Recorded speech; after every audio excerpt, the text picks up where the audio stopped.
Good morning dear students and aspirants. So আজকে তোমাদের সামনে আমি সুশোভন রয় স্যার। আজকে আমাদের একটা খুব ইম্পর্টেন্ট সেশন হবে, যে সেশনটা হচ্ছে আমাদের যে সাকসেসফুল স্টুডেন্টসদের একটা ইন্টারভিউ। ঠিক, তো 2019 অনেকগুলো আমাদের সামনে এক্সামস হয়েছে, যার এক্সামসের মধ্যে সাকসেসফুল স্টুডেন্টদের মধ্যে আমার স্টুডেন্ট একজন এসেছে, ওনার নাম স্বর্ণাভ রয়। সো স্বর্ণাভ রয় ও 3টে চাকরি পেয়েছে 2019 থেকে 20-তে। The first job of his is WBPSI, আর সেকেন্ড জব ও পেয়েছে রেলওয়ে পে ব্যান্ড 1, যেটাকে আমরা গ্রুপ ডি নামে জানি, আর RRB টেকনিশিয়ান। ঠিক, এই 3টে পরীক্ষাতেও কোয়ালিফাই করেছে এবং আপকামিং এক্সাইজ যে এক্সামটা আছে তাতে ওর মেন্স দেওয়া আছে, সেটারও রেজাল্ট কিছুদিনের মধ্যে বেরোবে। তোমরা অনেকেই সেখানে মেন্স দিয়েছো, ঠিক আছে। তো অল কমপ্লিট হওয়ার পরে আজকে সময় পাওয়া গেছে স্বর্ণাভকে আমাদের সেন্টারে, তাই আজকে কতগুলোর সামনে ক্রুশিয়াল কোশ্চেন করবো, যেটা তোমাদের আপকামিং এক্সামে বিভিন্নভাবে ফেভারেবল হবে, এবং যে ফেভারেবল গতিতে তোমরা চলছো সেরকমভাবেই সাকসেসটাকে নিয়ে যাও। ঠিক, তারপরে কিছু স্টুডেন্টসও কোশ্চেন করতে পারো, এবং তোমাদের যা কোশ্চেন হবে তুমি কমেন্টে ইনবক্সে করতে পারো, আমি যতটা সম্ভব আনসার দেওয়ার চেষ্টা করবো। তো স্বর্ণাভ, তোমার কাছে প্রথমেই কোশ্চেন, যে এই যে 3টে জব পেলে, এই 3টে জব পাওয়ার পেছনে তোমার প্রিপারেশন স্ট্র্যাটেজি কী ছিল? অ্যাকচুয়ালি 2016 সাল থেকে যখন শেষ থেকে পড়াশোনা শুরু করি, তখন আলাদা করে কোনো টাইম ভাগ করে বা টাইম বাইন্ডিং করে পড়াশোনা কোনোদিন করিনি। যখন সময় পেয়েছি পড়েছি। আর সবচেয়ে ইম্পর্টেন্ট হচ্ছে সবাই মিলে একসাথে পড়তাম, 3-4 মিলে একটা গ্রুপ স্টাডি করতাম, যেখানে কেউ সায়েন্স ব্যাকগ্রাউন্ড থেকে এসছে, কেউ আর্টস ব্যাকগ্রাউন্ড থেকে এসছে, কেউ কমার্স ব্যাকগ্রাউন্ড থেকে এসছে। তো সেখান থেকে যেটা আমি ভালো সেটা অন্যকে বোঝাতাম, যেটা ওরা যেটাতে ভালো সেটা আমাকে বোঝাতো। আর গ্রুপ স্টাডি করলে যেটা সুবিধা হয়, পড়ার অনেক কম সময় অনেক কিছু পড়া হয়ে যায়। যে একটা করে চ্যাপ্টার ওয়াইজ পড়তাম, ও কিছুটা পড়তাম, আমি কিছুটা পড়তাম, একসাথে আলোচনা করতাম। আর এরকম করে আলাদা করে জেনারেলি এই নিজের হাত খরচা চালানোর জন্য কিছু টিউশনসও করেছি। তো জেনারেলি নিজের পড়ার সময়টা সন্ধ্যেবেলা করে রাখতাম, সকালবেলা টিউশনই করতাম। আর রাতে দিকে পড়াটা একটু ভালো হতো আমার। এটা সবার আলাদা আলাদা মতামত থাকে, আমার যেটা ভালো হতো সেটা আমি বলছি। তো সকালবেলা টিউশনই করতাম, আর সন্ধ্যেবেলার পর থেকে পড়তে বসতাম। তো এইভাবেই আমি, মানে তুমি গ্রুপ স্টাডিতে বেশি ফোকাস করেছো, যেহেতু তোমার হাতে টাইমটা কম ছিল। সকালবেলা যেহেতু source of earning A okay earning করতে হতো, কারণ ফ্যামিলি ব্যাকগ্রাউন্ড আমি জানি অতটা স্ট্রং নয়, সেখান থেকে ওকে একটা আর্নিং করতে হতো। তো সেখান থেকে দাঁড়িয়ে একটা ক্র্যাক করা 3টে job, it's a very marvellous achieving act. তো তার জন্য আবার ওর জন্য একটা ক্ল্যাপ জানাবো। তো যাদের অনেকেরই প্রশ্ন থাকে, স্যার চাকরি করে কি জব পাওয়া যায়, তাহলে দেখো সকালবেলা টিউশন করেও কিন্তু সন্ধ্যাবেলায় পড়াশোনা ইনভেস্ট করতো, এবং তার স্ট্র্যাটেজি বলতে বলতে থাকবে আস্তে আস্তে। তো সেখান থেকে আমার নেক্সট প্রশ্ন তোমার কাছে, যে তুমি এই যে আমাদের 4টে বিষয় আছে, ম্যাথামেটিক্স, রিজনিং, ইংলিশ এবং জিকে, এই 4টে বিষয়কে তুমি সিকোয়েন্সে কীভাবে ভাঙতে, নাকি প্রত্যেক দিন 4টে বিষয় পড়াশোনা করা উচিত স্টুডেন্টদের, নাকি 2টো করে বিষয় টানা উচিত, এটা একটু যদি বলো। এটা বলতে গেলে প্রথমেই বলবো আমি সায়েন্স ব্যাকগ্রাউন্ডের স্টুডেন্ট। আচ্ছা, আমি 4 বছর ইঞ্জিনিয়ারিং কোর্স পাস করেছি। তো ম্যাথ ব্যাপারটা আমার কাছে মোটামুটি একটু কম সময় দিতাম ম্যাথে, যেহেতু ম্যাথটা পারা যেত। আর যেহেতু আমি টিউশনস করতাম, 19 স্টুডেন্ট পড়াতাম, তো সেখানে সকালবেলা থেকে সারা সময়টা আমার ম্যাথের উপর যেত। তো আর যখন কম্পিউটারে পড়াশোনা শুরু করি, তখন থেকে সেই ম্যাথগুলোই সেখানে বারবার রিপিটেশন হতো। তো ম্যাথে আমার খুব একটা সমস্যা হতো না। সমস্যা হতো জিকে আর ইংলিশে। ইংলিশ যেরকম কনভেনশনাল ইংলিশ পড়তাম আগে, 19 ইংলিশ, সেরকম ইংলিশ তো এখানে নয়। একটু কম্পিউটার ইংলিশ অন্যরকম, সেখানে ভোক্যাবস রয়েছে, গ্রামার আছে, ডেসক্রিপটিভ আছে, সবই আছে, সেখানে পড়াটা একটু অন্যরকম। তো তারপরেই আমি প্রতিদিন ইংলিশ আর জিকেটা প্রত্যেকদিন পড়তাম। ইংলিশে যেগুলো থাকে সিনোনিম, অ্যান্টোনিম, এগুলো তো মুখস্থ করার জিনিস, ওগুলো প্রতিদিন পড়তাম। আর জিকেটাও প্রত্যেকদিন পড়তাম। জিকে এমসিকে আমি কোনোদিন পড়িনি, জিকে সবসময় ডেসক্রিপটিভ হয়েছে। আর এমসিকিউ যখন আলোচনা করতাম বন্ধুদের, তখন ওই আলোচনার ক্ষেত্রে এমসিকিউ যেটুকু হওয়ার হয়ে যেত। আর মক টেস্ট অনলাইন দিতাম, সেখানে জিকে যেটুকু আসতো সেগুলো পড়ে হয়ে যেত। আর অ্যাকচুয়ালি আমি ডেসক্রিপটিভভাবে জিকেটা পড়েছি। তো এবার তোমার কথা হচ্ছে যে ও যেটা বলতে চাইছে, যেটা আমাদের স্ট্রং জোন আছে সেটাকে আমি প্রত্যেকদিন না পড়লেও হয় কিছুটা, কিন্তু যেটা আমাদের উইক জোন আছে সেটাকে পড়তে হবে। লাইক ভ্যারাইটি কাইন্ড অফ স্টুডেন্টদের কারো মনে হয়, যারা আর্টস ব্যাকগ্রাউন্ড থেকে আসো তাদের মনে হয় যে আমার ম্যাথসটা উইক, তাহলে তোমাকে ওর সাজেশন অনুযায়ী ম্যাথসটাকে রোজ রাখতে হবে। যে আবার সায়েন্স ব্যাকগ্রাউন্ড থেকে আসছে, ও যেমন সায়েন্স ব্যাকগ্রাউন্ড থেকে বলছে ম্যাথামেটিক্সটা ওর রেডি ছিল, because of one of the reasons is that সে সকাল থেকে টিউশন করতো, সেখানে একটা তার প্র্যাকটিস হতো। তো সেখান থেকে সে ইংলিশ জিকেটাতে বেশি জোর দিয়েছে, ম্যাথসটাতে করেছে। তো এটা একটা স্ট্র্যাটেজি তোমাদের সামনে শেয়ার করলো। এবার যেটা বলা, ও বললো জিকেটা ডেসক্রিপটিভ পড়েছে, কিন্তু এটা সব থেকে ভাইটাল কথা, জিকে ডেসক্রিপটিভ পড়ার সঙ্গে সঙ্গে এমসিকিউ কিন্তু ওরা আলোচনা করতো, and the discuss is one of the keys of success in our life. যদি ডিসকাস না হয় তাহলে কিন্তু খুব মুশকিল। এবার ইংলিশের স্ট্র্যাটেজি কীরকমভাবে নেওয়া হয়েছিল, কারণ ইংলিশ WBPSI-তে প্রিলি ছিল, মেন্সে ছিল, রেলে জিকেটা ছিল, রেলে ইংলিশ থাকে না। তো সেখানে আমি রেলের প্রসঙ্গে যাব না, আমি যাবো এবার ইংলিশের প্রসঙ্গে, যে ইংলিশটা তুমি কিভাবে তৈরি করেছো বা কীরকম তুমি follow up strategy. Strategy follow up বলতে প্রথমে তো প্রিলিম পরীক্ষার জন্য যেরকম আমি আলাদা করে কোনো WPSI বা রেলওয়ে বা আলাদা করে কিছু পরীক্ষার জন্য পড়িনি, জেনারেল পেপার প্রিপারেশন নিয়েছিলাম। তো সেখানে ইংলিশ যেটুকু লাগতো, ভোক্যাবস, গ্রামার, সিনোনিম, অ্যান্টোনিম সবই কিছু পড়তাম, সেখান থেকেই কমন পেয়েছি। আর স্যারের কাছে পড়তাম, সবচেয়ে ইম্পর্টেন্ট কথা, স্যারের কাছে পড়তাম। স্যার প্রথম কথা ইংলিশের জন্য আমি যে এতটা পড়তে হবে বা এতটা কিছু করতে হবে এরকম ভাবিনি। স্যার আমাকে যা পড়াতো খালি ভাবতাম যে আজকে সপ্তাহের জন্য আমার এইটুকু কাজ।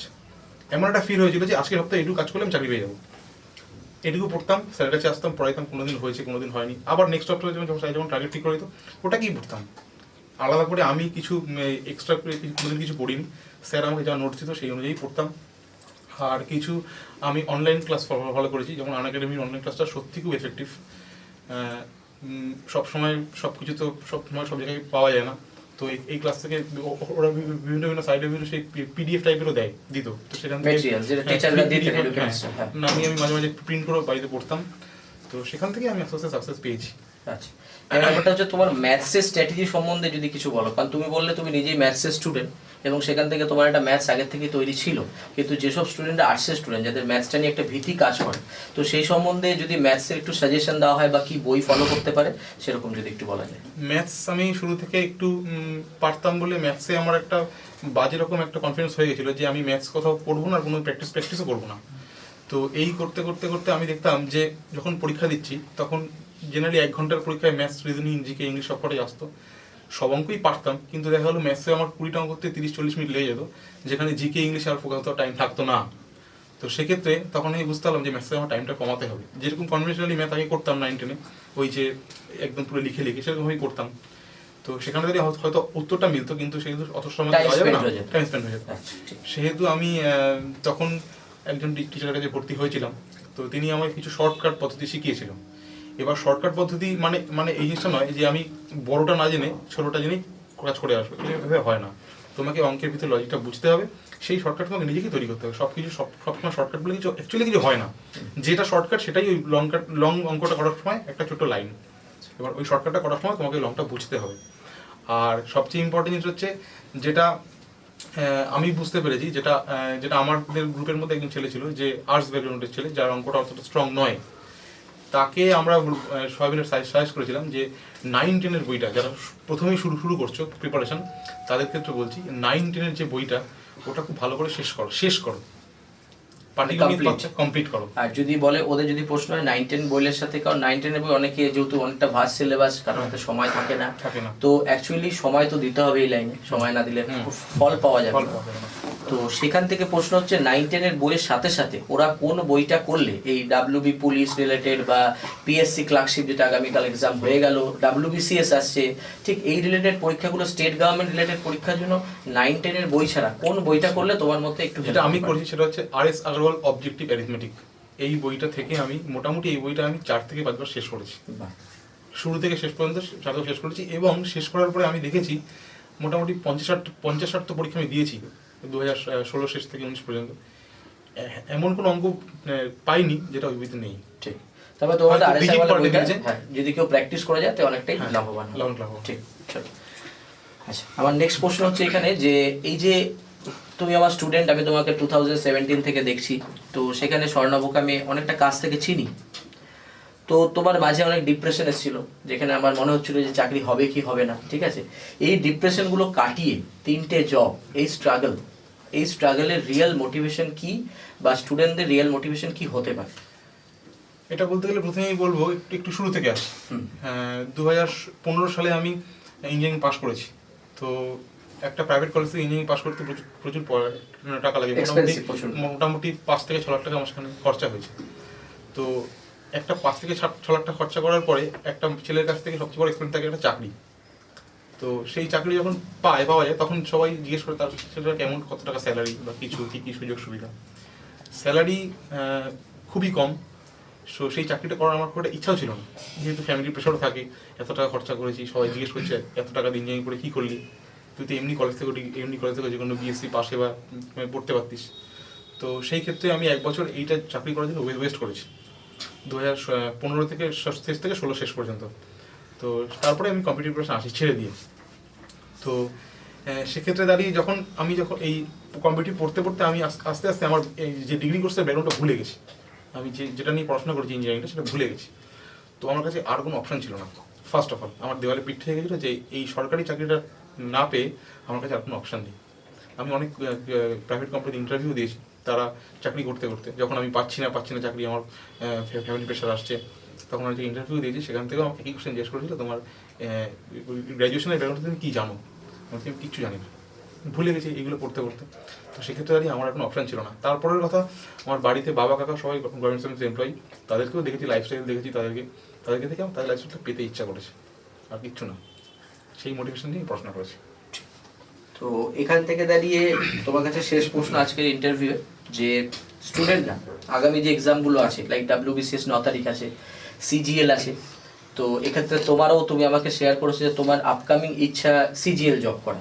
তো এখানেই থেমে থাকা নয়, যেমন আর একটা রিয়েল ইন্সপিরেশন। তো আপকামিং স্টুডেন্টদের যে পরীক্ষাগুলো আছে সামনে, যে WBCS প্রিলিমস আছে 9 তারিখ, CGL আছে 3 তারিখ, CHSL আছে 16 তারিখ, SBI ক্লার্ক আছে ফেব্রুয়ারি লাস্টের দিকে। তো এই যে এখন যে একটা প্রেশার মুক্তভাবে পড়াশোনা করা, বা এখন অন্যদিকে না কনসেন্ট্রেট করে শুধু পড়াশোনায় মোটিভেট করা, তো তার জন্য তারা কি কি স্ট্র্যাটেজি ফলো আপ করতে পারে, যাতে এখন তারা এই কটা মাস ভালো করে পড়ে একটা প্রিলিমস কোয়ালিফাই করবে, তারপর তারা মেন্সের দিকে প্রিপারেশন নেবে, সেই সম্বন্ধে যদি একটু কিছু বলো। হ্যাঁ, এটা খুব সত্যি কথাই। স্যারই আমাদের বলেছিল, যখন আমাদের কোনো কিছুর পরীক্ষায় ক্র্যাক করতে পারছি না, একটা প্রিলিম পাস করতে পারছি না, তখন স্যারই আমাকে বলেছিল যে কোনো রকমভাবে একটা প্রিলিম পাস করো। একটা প্রিলিম পাস করলে যে জিনিসটা হয়, একটা মোটিভেশন আসে যে আমি প্রিলিম যখন পাস করতে পারছি তো আমি মেন্সটা পাস করতে পারবো, মানে একটা ধাপ আমি এগোলাম। তো সেখান থেকে দাঁড়িয়ে আমি তোমাদের সবাইকেই বলবো, প্রিলিম পাস করার জন্য 4টে সাবজেক্ট ইম্পর্টেন্ট। এমন কি ভেবো না যে আমি অঙ্ক পারি বলে একটু জিকেটা কম জানলেও হবে, জিকে পারি বলে একটু অঙ্কটা কম জানলেও হবে। 4টে সাবজেক্টে তোমাকে সমভাবে পড়তে হবে, অঙ্ক, রিজনিং, ইংলিশ, জিকে। আর এইভাবেই পড়তে পড়তে আর কোনো সময় ব্যান্ড করে পড়ো না, তোমাদের নিজের মতো করে পড়াশোনা করে যে স্টাইলে তোমাদের পড়তে পারো সে স্টাইলেই পড়ে একটা প্রিলিম অন্তত পাস করো। এই পাস করলে তাহলে তোমাদের অনেক মোটিভেশন আসবে, মেইনস পাস করার জন্য অনেকটা ধাপে এগিয়ে যাবে। So thank you for the interview. এই যে আনএকাডেমিতে আমরা আজকে ইন্টারভিউটা নিলাম, আজকে স্বর্ণাভ রায় তোমাদের সামনে যে স্ট্র্যাটেজিগুলো শেয়ার করলো সেগুলি নিজেকে অ্যাপ্লাই করো, তাহলেই কিন্তু আজকের ইন্টারভিউটা একটা ফ্রুটফুল জায়গায় যাবে, না তো চলে যাবে ওয়াইল্ড গুজ চেজ, মানে ফিউটাল এফেক্ট যাবে তোমার, ঠিক?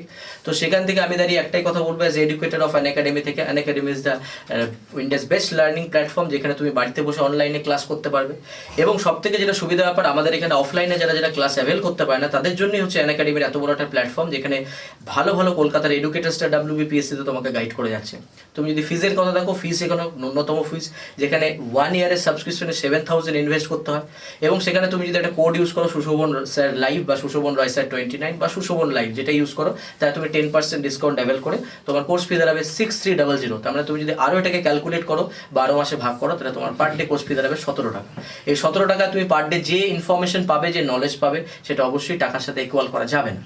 তো সেক্ষেত্রে আবার তোমাদের কাছে একটাই রিকোয়েস্ট, যদি মনে হয় যে পুশ আপের দরকার, কারণ সরকারি চাকরি পেতে গেলে সবার কোচিংয়ের দরকার হয় না, যদি তোমার মনে হয় পুশ আপের দরকার, যদি তোমার মনে হয় যে বাড়িতে বসে আমি বারবার ডিফিট হচ্ছি, তার জন্য আনএকাডেমিতে তুমি ক্লাস করতে পারো। Thank you to all of you. Let's clap for sir.